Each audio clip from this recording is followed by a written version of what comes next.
music lessons. My first topic. Probably when I was 10, 11, 12, in that range.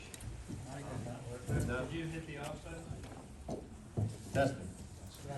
Testing. All right, when I was about 10 or 11 or 12, Mom came to me. I don't know if she went to all of us, my brother and sister, but she made it a point. She says, I want you to take music lessons. Take an instrument, take music lessons. She goes, I don't want you to just be a sports guy. I know you can play baseball, football, basketball, but I want you to take music lessons. So I had no idea. So I think I blurted out. How about the drums? I said, no, not the drums.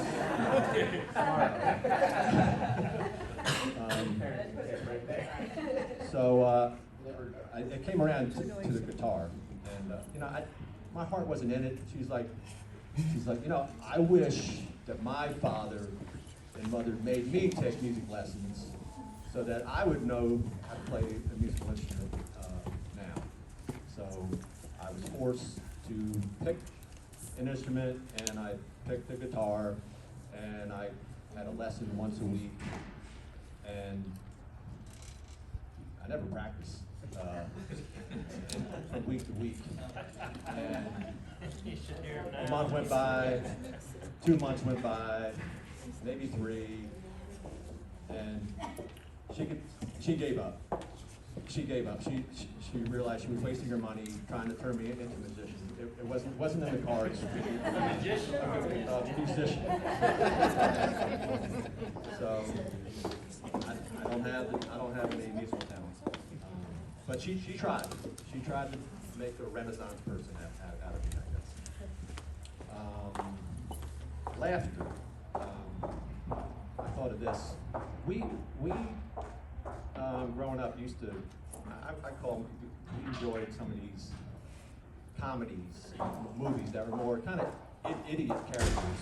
Like, we saw every Pink Panther movie at the drive-in theater or at the regular theater. And we used to see all the Woody Allen flicks as well, before we knew he had a submission. But we enjoyed them. And I remember this, no one else. I closed my phone right there.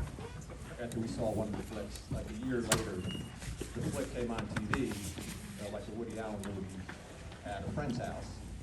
And I came home, and we might have been at the dinner table, and I felt like telling about some of the funny scenes in the movie. And my mom, I was telling them, and my mom was remembering them, and she starts acting like you wouldn't believe. Like I think I was trying to describe a scene where Woody was I think he was trying to kill his wife or girlfriend with a knife, and he was kissing her, and he reached for it, the knife, and he was stabbing her, and she felt. But then it turned out to be a turkey bone he grabbed instead of a knife, and for some reason my mom, she was laughing so damn hard, and everybody else didn't think it was as funny. She was like peeing in her pants, and as a 10, 11, 12-year-old, to make your mom cry that much, I was going scene after scene. I was going to get as much out of it as I could. So she had a good laugh, and also when I got older, I kind of had a little bit of a when one of us got to pick movies, like go rent a movie. I was known for kind of taking some offbeat. Like what the hell is Sean pick this time?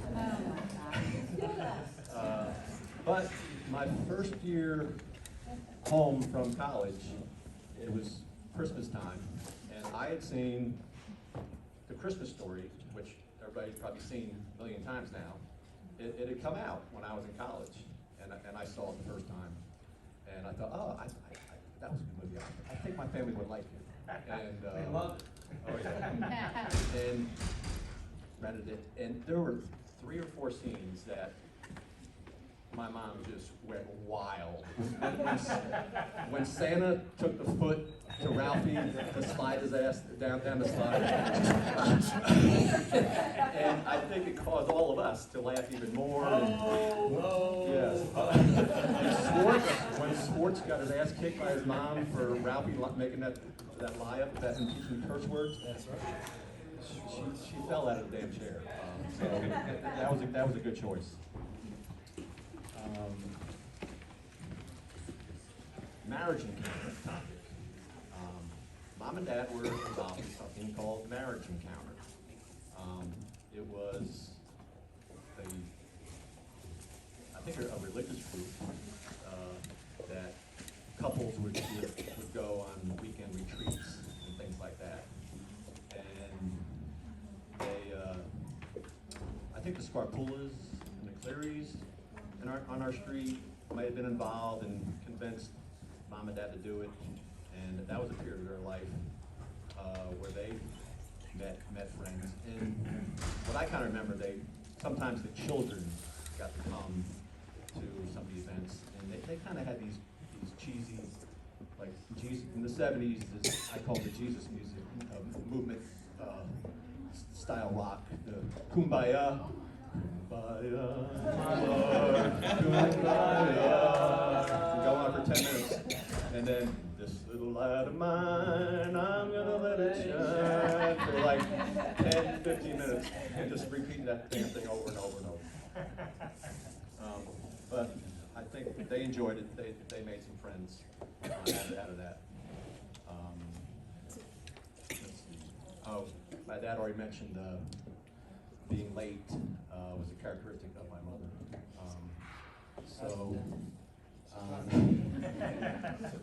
About a week before I graduated from college, about a week before the ceremony, talked to my mom, and she asked at the ceremony, and she asked when it was. I said, it's at 1 o'clock.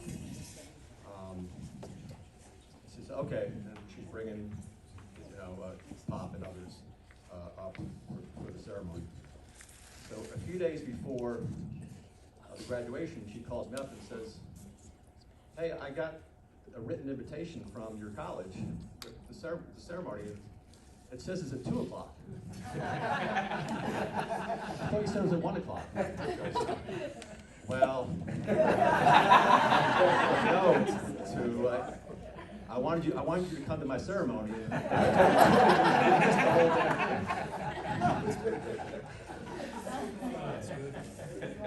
That's what I did in my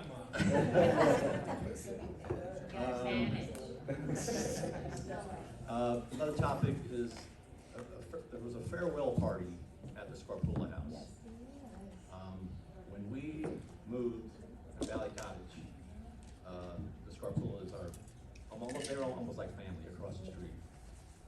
They had a farewell party, and they invited tons of friends that and family. I don't know if family were there, but at least a lot of friends from the Valley Cottage Indians that my brother and I were part of.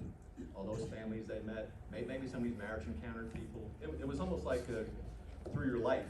Really a great event, and there was all this memorabilia that they gave Mom and Dad.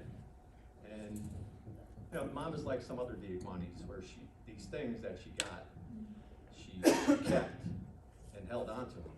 And when we moved to Raleigh, she would pull out, and she'd tell them about this farewell party that they had, and she was so proud to, with the new Raleigh clan, to just share that memorabilia. And she would say, oh, I told someone about all this and that.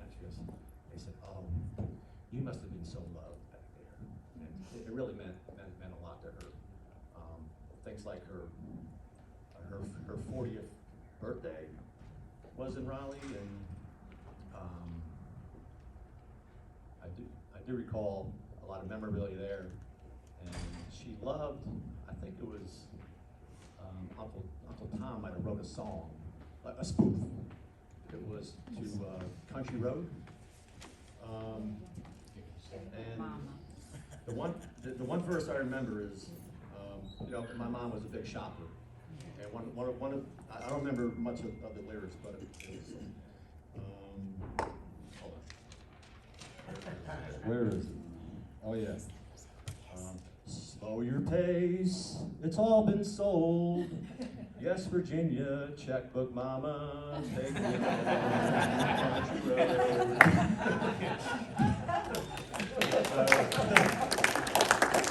And she would tell other friends that she'd meet, she'd pull out, oh, look at this funny song about me. They're making fun of me. She didn't mind, she loved it. She was a big sport about that.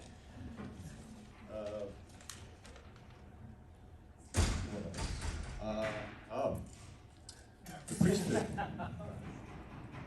My mom wanted me to be a priest.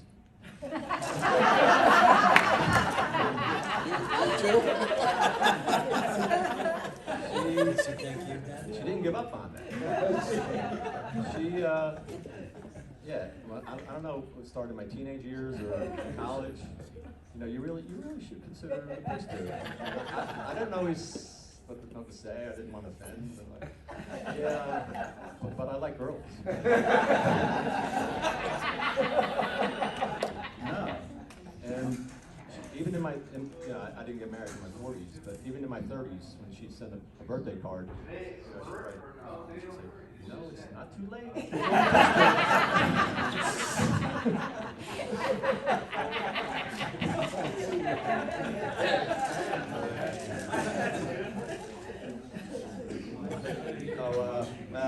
That's a good one again. Snoring topic. My mom, I've always snored throughout my life, even as a kid. And I think in college we stayed in a hotel together for like a family function like this, and I was in the same room with mom and dad. And the next day, my mom said, "Oh my God, you're still." She says, "You're going to have to go to find a wife at Gallaudet University." I said, "What's that?" He goes, "It's a school for the deaf." That's good.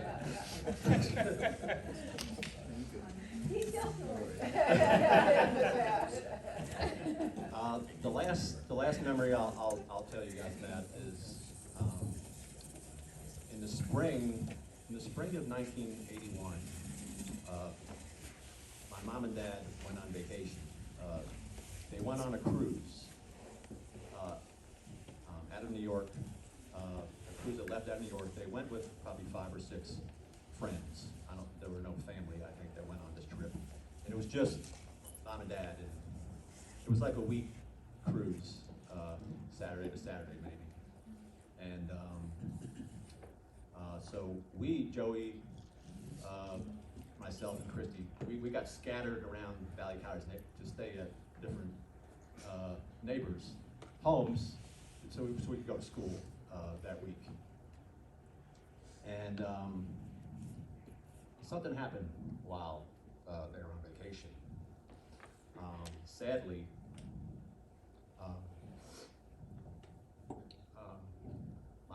one of my mom's favorite aunts, Aunt Lee, early in the week, she passed away from her battle with cancer. And we got word of it, my brother and I, and Christy, and mom and dad were on their cruise that week. And so I think it was Aunt Audrey and Uncle Joe who somehow tracked us down and said, "All right, the funeral's Thursday. You and Joey are coming. We're going to come pick you up and take you to the funeral. You're not going to school that day. You're going to go to Aunt Lee's funeral." And so we did that.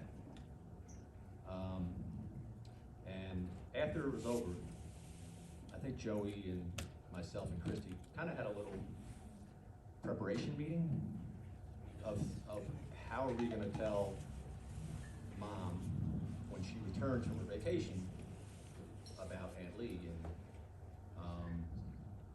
And I think there was a track meet that I was supposed to run that day that I didn't run, and we'll say you came in second.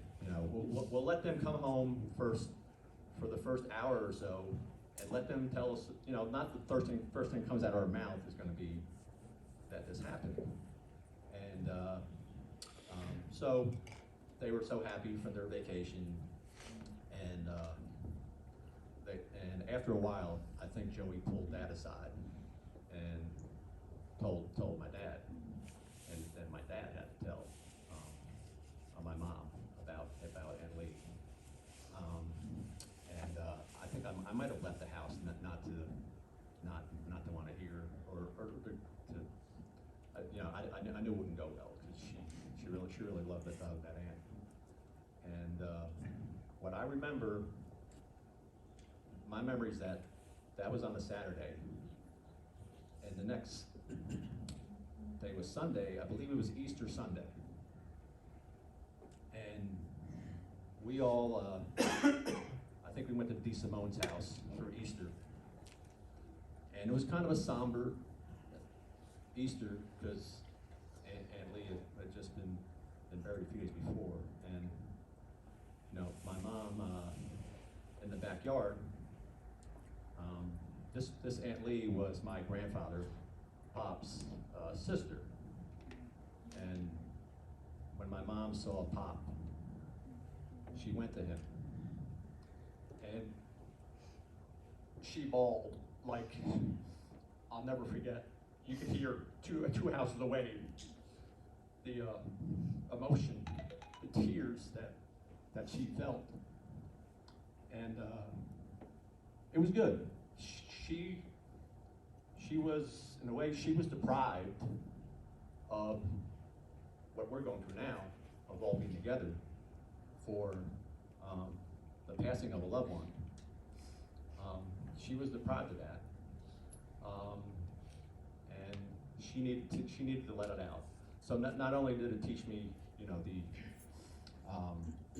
importance and love of family, but that part of the grieving process to go through with family, and I kind of consider it one of my proud kid achievements is that my brother and I got to represent the Welsh family at that funeral, and the aunts and uncles came by and said how great it was that we were there,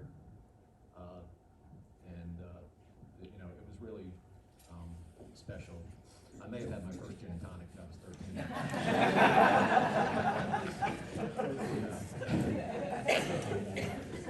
13. So those are my memories, I think. Madison, you want to go next?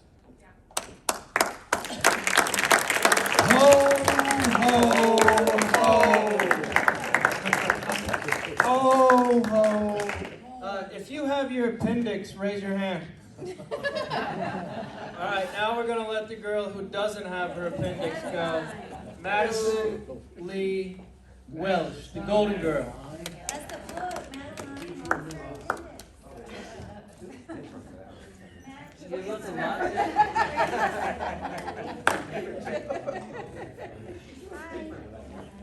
Please. So first off,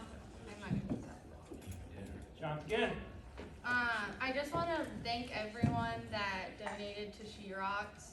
I know that Grandpa touched on this, but he was just telling me the other day about all the letters that he got with the donations, and that just means so much to us. More than flowers, because that's something that's going to go on to help find a cure for this disease. It brings awareness and attention to ovarian cancer, and it helps patients who are undergoing treatment specifically in Wilmington and the Triad regions. And Grandpa touched on that I was elected to the board, so that's going to give me a way to continue fighting Grandma's fight for her. So I have a couple little stories to keep lightening the mood. I think Grandma will think that's okay since she always brought the fun to every event. So here we go. I know most people wouldn't associate cool with their grandparents, but I was convinced that my grandma was the coolest person in the world. Sorry, Grandpa.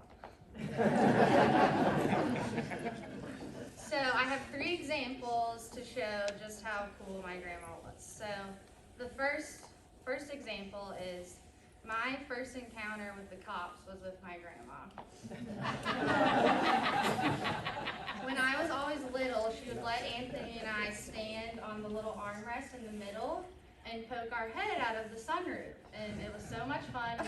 The second we got into their neighborhood, which is like a city, their neighborhood's huge, and we would blast the music and I'd sing and I'd get to have my head out the sunroof. Well, there was this cop that sat like in this corner by the pool, you know that spot? Like every time there would be a cop there.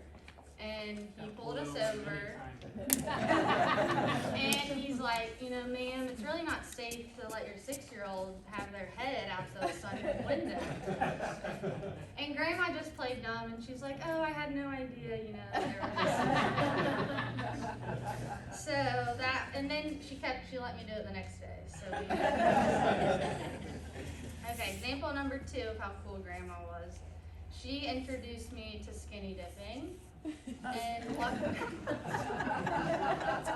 I don't think anyone in here currently lives in Otter Creek, so we're good, but You sure it wasn't Aunt Nettie?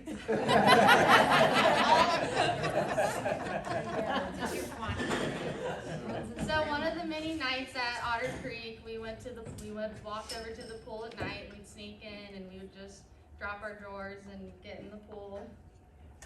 And I remember one time, I don't know if that was a reunion or what, but we were at a hotel, I think in New York, and we didn't have swimsuits, but there was a hot tub, and she's like, we'll just get in our undies. So me and my, you know, I don't know, 65-year-old grandma are in the hot tub in our undies at the hotel.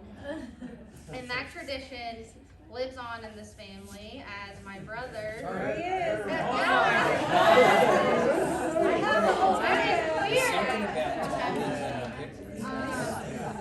To honor Grandma, last week he did a little naked polar bear plunge in the ocean. So. And we're gonna all do it in the pool.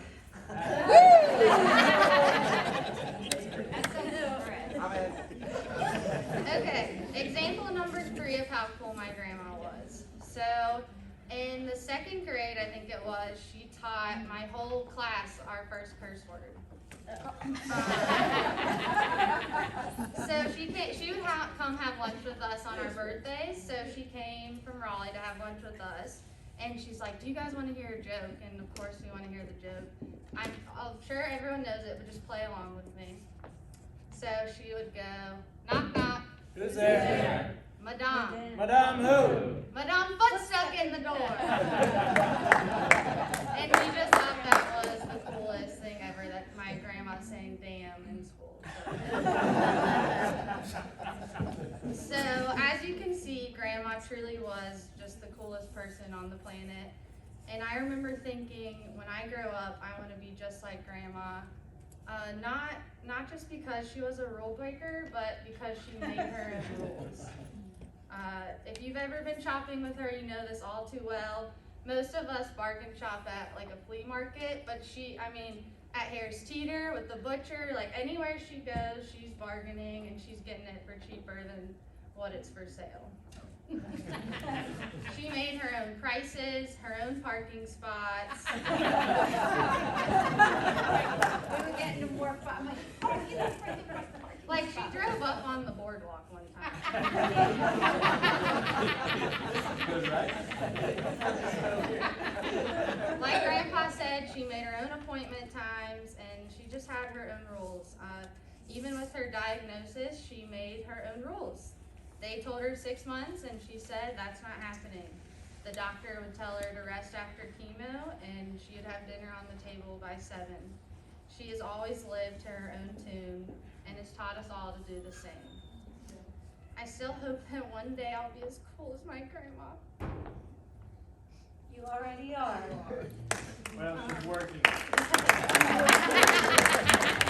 So if we could all raise your glass for a toast. Here's to making our own rules. Salute. Salute.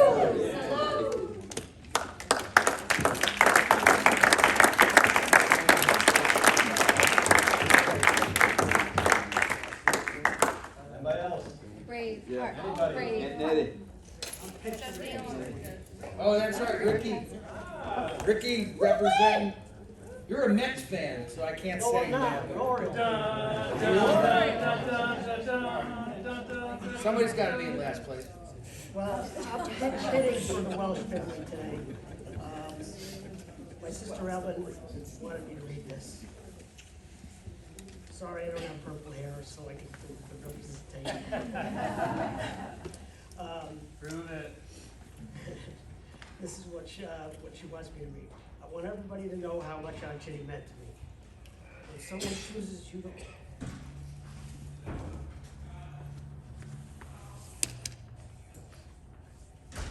Excuse me. When someone chooses you to love, it is such a tremendous gift. Aunt Ginny had an abundance of love to give. If you were in her heart, you stayed there forever. She had that special gift required to nurture and maintain relationships and make everyone she loved feel uniquely cared about. Aunt Ginny didn't talk about the weather. She got right to the point, talking about what mattered to you, even if the subject matter was personal. She had strong opinions and she stuck by them. It is only as a mature woman that I have come to understand and admire this quality. To be able to stick to your beliefs, even if that offends people because you think it's right, is a difficult stance to take. But she also could change her mind. A couple of times she came to me for advice or something she was struggling with. This is a rite of passage for a younger woman. She believed I was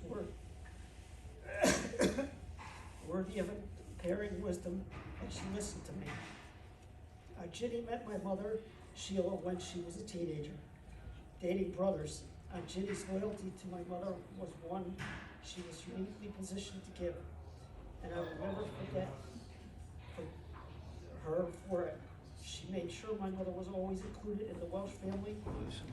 Ginny represented the true meaning. The friendship. Sheila and Ginny's friendship was an ongoing dialogue that lasted for decades. They talked on the phone frequently and regularly, never about the weather. Ginny loved to decorate. Her lime green couch shall be forever etched into my mind with envy. Not everyone could carry that off, and Ginny loved fashion. I remember with nostalgia getting a glimpse into her drawer and seeing packages of stockings in different hues, waiting to be paired with different outfit when the time arrived. When Ginny fell and broke her ankle, her biggest lament was not being able to wear high heels. I even remember that.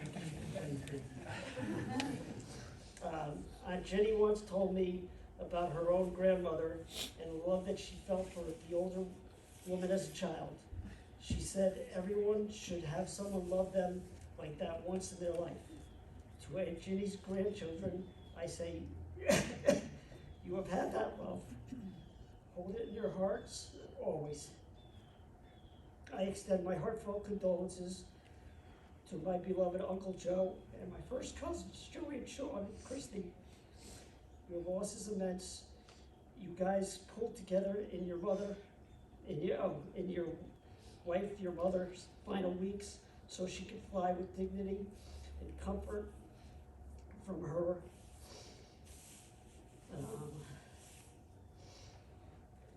own home. This was no small feat. I salute you. Bravo. The early chapter of Aunt Ginny's life has closed.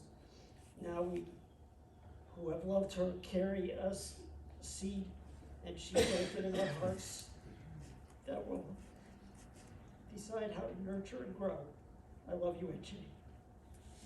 Thank you.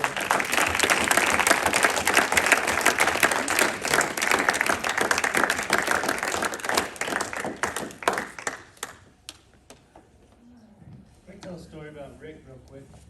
He came to visit me in Merriman. I know it's about 4 months, but Rick came to visit me. And we get in the car, we're going to breakfast. And we're going down the street. It's a 25-mile-an-hour speed limit. He's going 45. He gets pulled over by a cop. That's what you do. It's 25. Kid playing. This is like, all right, okay, I understand. I'll slow it down. The cop leaves. He goes 55. Gets pulled over within 30 seconds by the same cop. What the hell are you doing, Rick? Come on. Anybody else have any stories? He didn't give us a ticket. Bobby.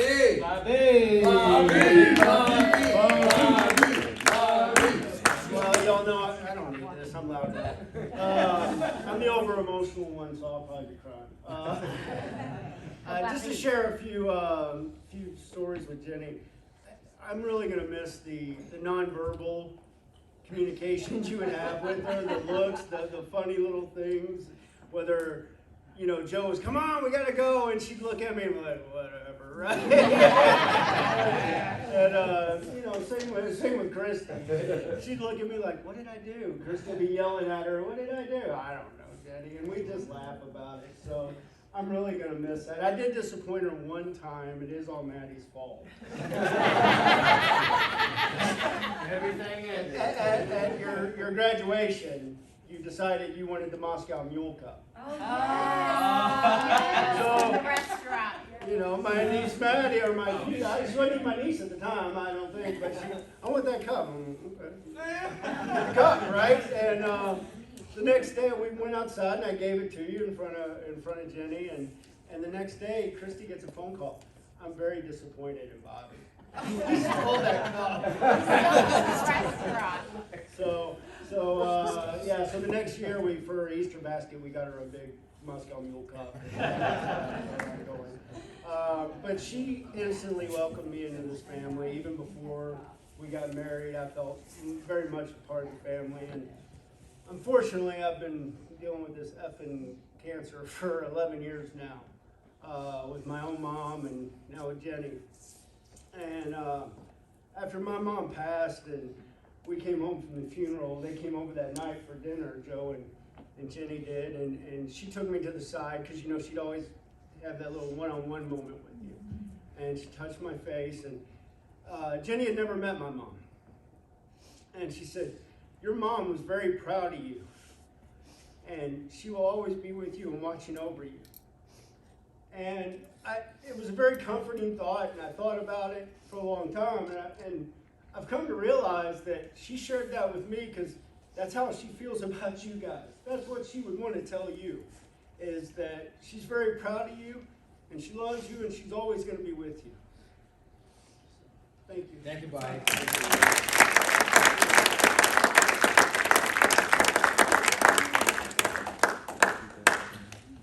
Audrey, should I introduce you?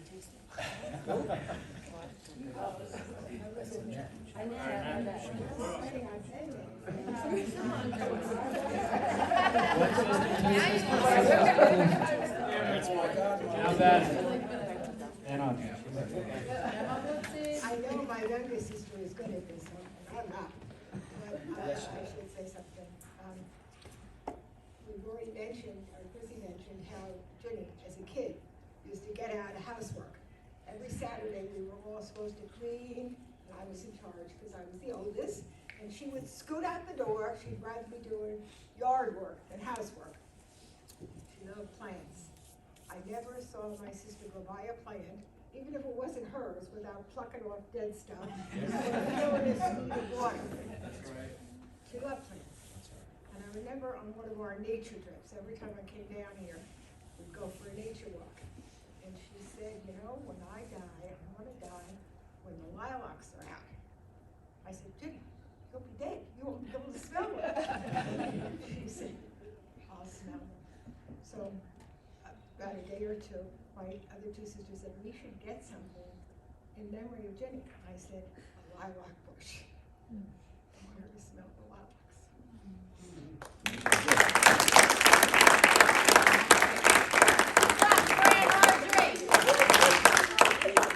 Never seen someone who wears hats so fine. She always has the greatest hats. Now batting, Aunt Nettie.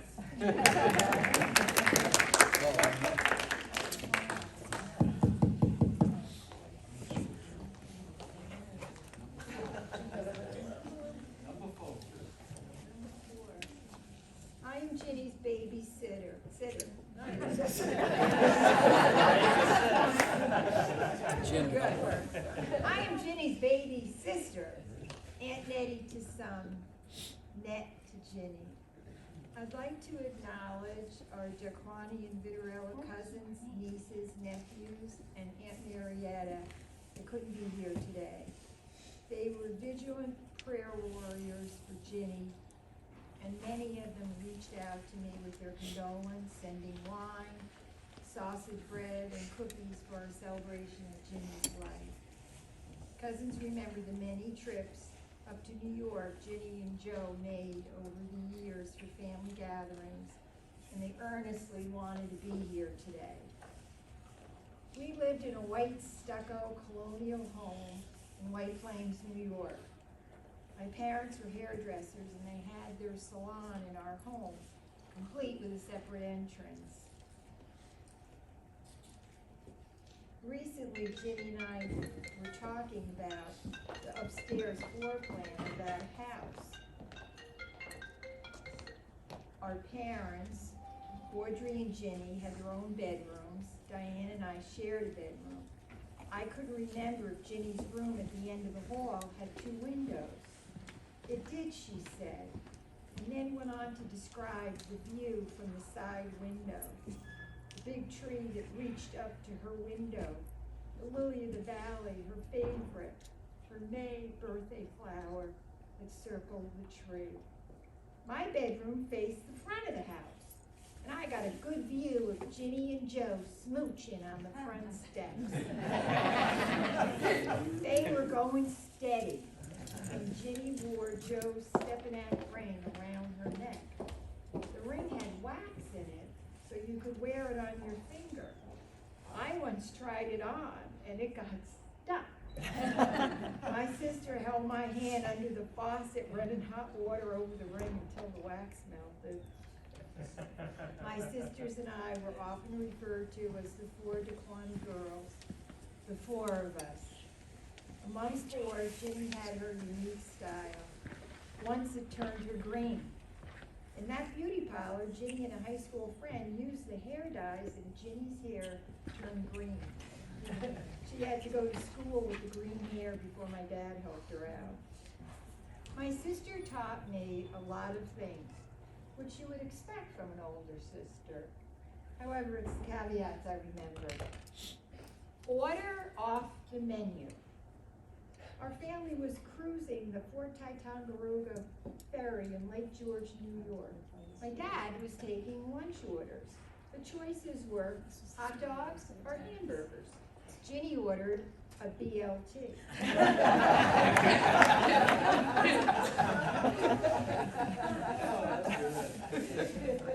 When picking up your dry cleaning, you can park in the fire lane.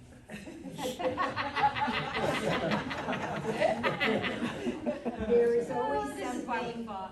always something to talk about. Buy a good bra. Have a good book to read close by. Having the last word is better. When baby sister retells Ginny would pick the walnuts off the coffee cake, Ginny replies, I'm smaller because they ate the food off my plate. Pink is a mood, not a color. If you buy something on sale, it's the money you save that counts, not the money you spend. Does anyone else agree with that? Absolutely. Yeah, the woman. In a fixed amount of time, there's always another errand to be run, a flower bed to be plucked, a curling iron to be heated. For times I needed support, Ginny had a message. Our oldest son was going off to college. It's a happy sad. You're happy they're going, and if they didn't go, it would be sad. It's a happy sad. For loyalty to a friend, you don't throw people out like you used competition. For cooking, men love meatloaf. For work ethic, we can do this. I heard this mantra from her fellow nurses at her 30-year nursing recognition dinner. Ginny would come on to duty and read the caseload for that duty shift, responding with, "We can do this." When diagnosed with cancer, writing to her nurses, Ginny wrote them about her new best friend, the nurse to the oncologist, reminding them of their mission as nurses, and she told them, "We can do this." For Faith, I witnessed her last communion. We surrounded her bed. My sister, Audrey, gave the host to Christy. Christy brought the host to Ginny's lips. She spontaneously made the sign of the cross and then pressed her palms together, holding them up in front of her face with such purpose and devotion, just like she must have at her first Holy Communion. I felt Jesus in her and us and knew he would stay with her until he would call her home.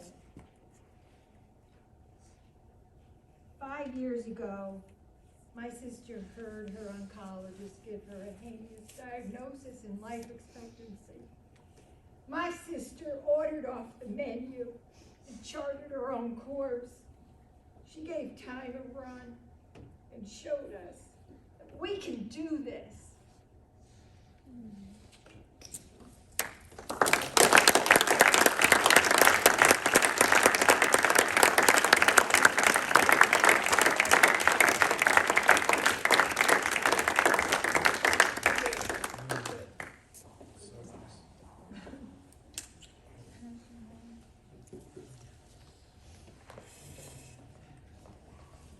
So tell me if you can't hear me, but yeah, 4. It was always about number 4. We were the 4 daughters of Anthony. We were the 4 girls of Helen. And we meet people, oh, which one of the 4 are you? When they moved to Greenwich, Connecticut, they were able to pick the number on their house. And so naturally it was a 4. So it is sad that we are no longer 4. But I had wanted to talk about the story that Nettie did. We're on the cruise boat on Lake George. Very big treat to be ordering lunch. And we were never told what to order, but we knew that they were not wealthy, so Audrey, Annette, and I, of course, ordered the hot dog because that's not so expensive. So when Ginny ordered the BLT, it wasn't that it was more expensive, even though it was. I was about 11, I think she was 13, and I'm like, what? What in the world is a BLT? I mean, she knew things before we knew them all the time. I don't know if she asked a lot of questions or what, but she always, I mean, I can't go to lunch and see a BLT on the menu today even and not think of her ordering it. And I was like, what? What is that? You know?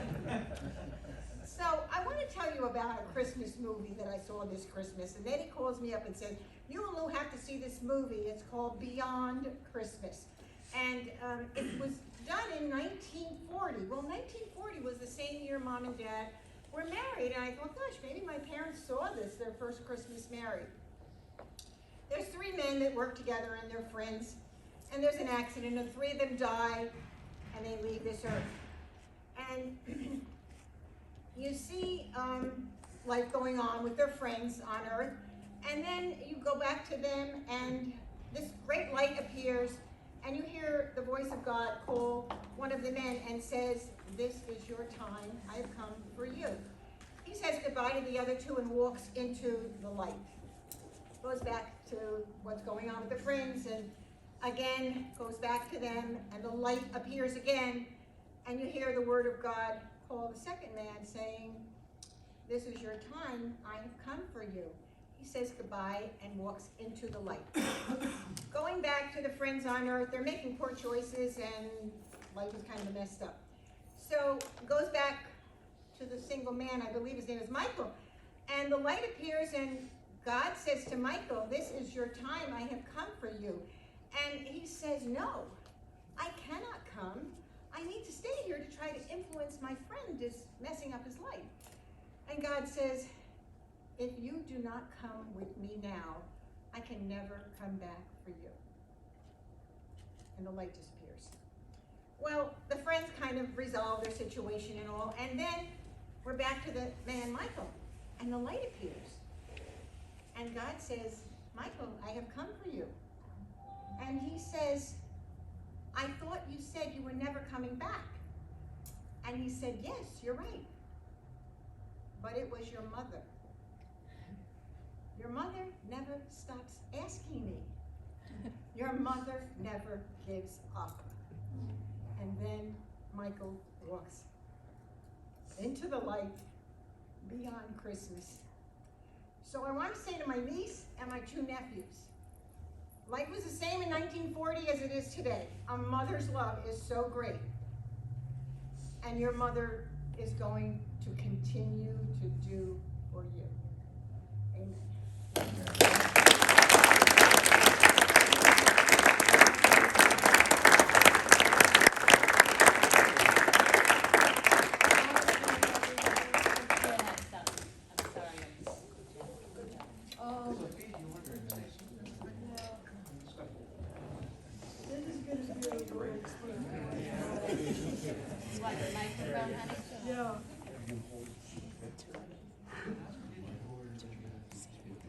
Grandma, I enjoyed being with you and doing my Michael Jackson dancing.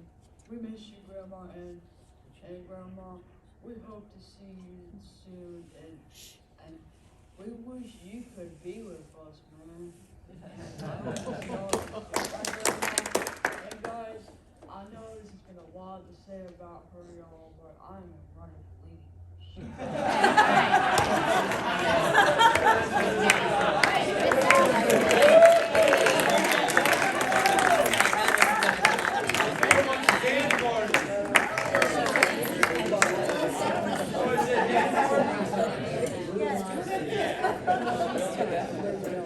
Check, please.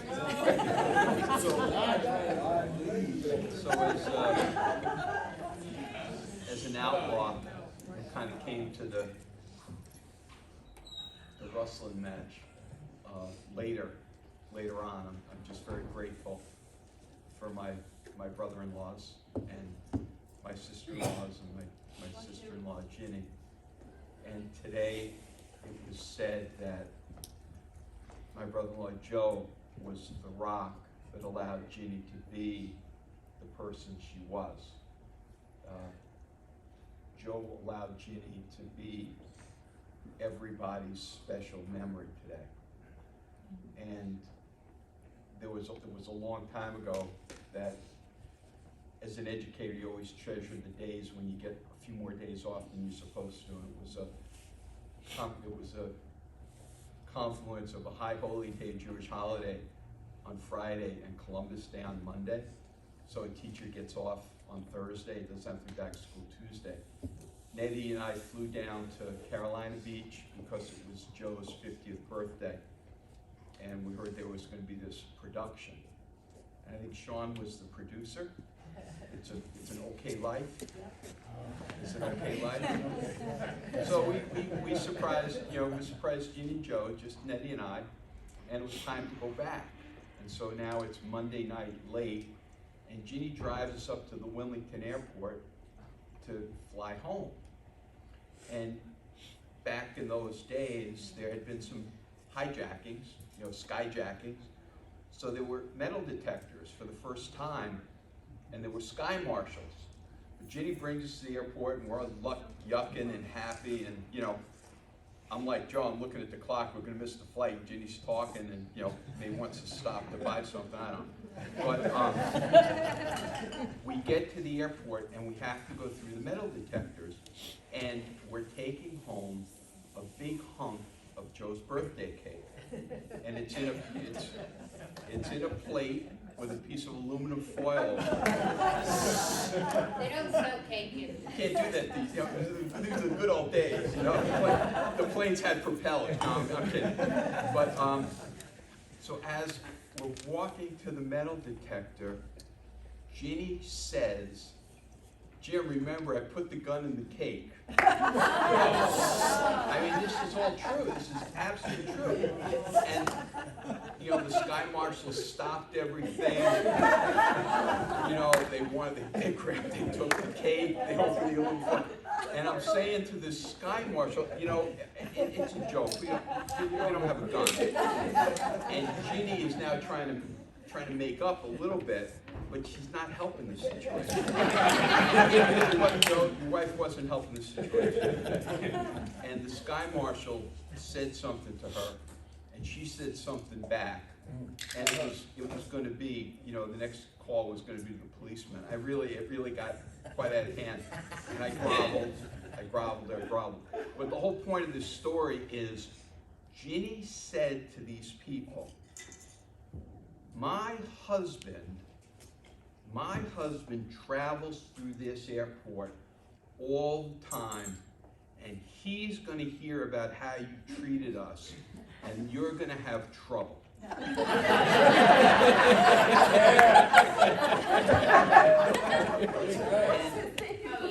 you know, going back 30 years, you know, you remember it as kind of like that funny, you're looking at Ginny, you know, the way she's talking, got Uncle Jim, you know, in trouble. But she really believed that her husband could do anything. And her husband would take care of her any which way. And in the face of the law, in the face of trouble, she said, I'm not worried because I got my husband behind me. And, you know, Joe, you always did, always will, and we love you, and love everybody. So, thanks for letting me talk.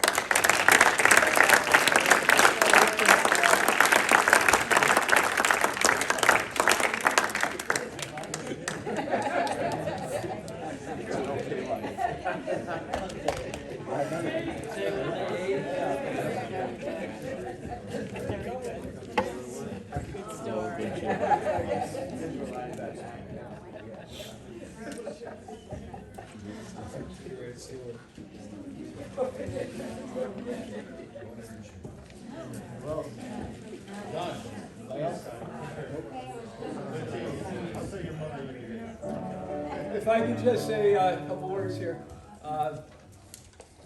This has been beautiful. The 2 days of celebration of life, and what the stories that have been shared with us here, the video, and all the work that's been gone into making this a wonderful place.